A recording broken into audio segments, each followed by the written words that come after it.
Good evening, everyone. I am going to unpackage a particular item that is unrelated to the three primaries that I collect. First and foremost, vintage toys from 1970 to 1985. Second, sports cards, which I've been collecting since 1983. And three, music memorabilia, which I've been collecting right from the get-go in my life. Let's face it.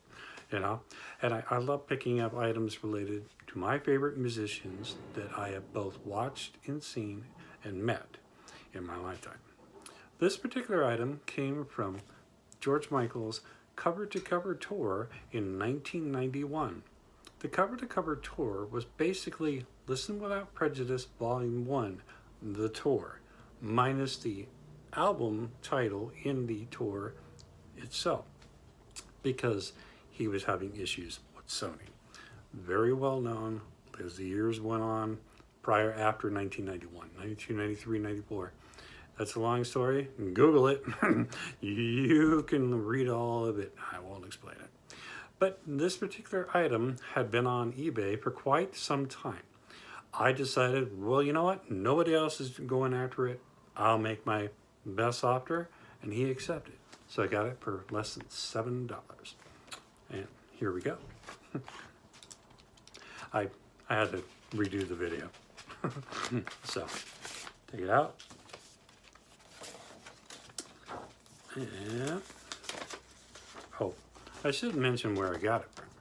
This is coming from Urbandale, Illinois, from Michael. Thank you very much, Michael. I appreciate it. I mean, I can never have too much George Michael memorabilia.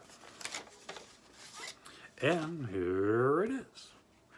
This would be a pass that a particular employee, either from the venue or the people who basically set up and took down the artist's stage, lights, sound, everything and all that. This is a rigorous pass. And as you can see, it says local crew, of course.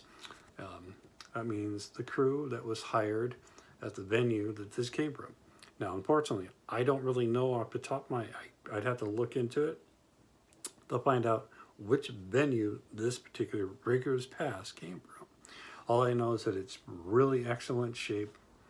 I mean, the sticker on the back there, it's awesome.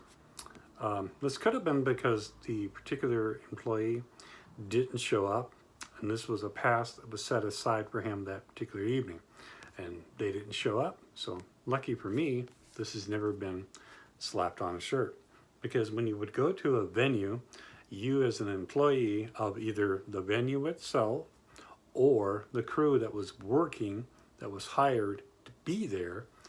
Now that's a lot to say, but it's the truth. You would have to wear this the whole time. Most of the time they would wear it on their pants, because I used to work crowd management services for quite some time in the state of Washington and in Oregon. So they would naturally have to wear these at all times. We wouldn't allow them to go anywhere past a certain point without the proper pass at the venue. So there you go. That's a nice little George Michael piece of memorabilia to add to my collection, which I have a very vast, very large Wham! George Michael collection. So that's it for non-sports card related. I do have some sports card pickups. Those are coming up here in just a minute. Stay tuned.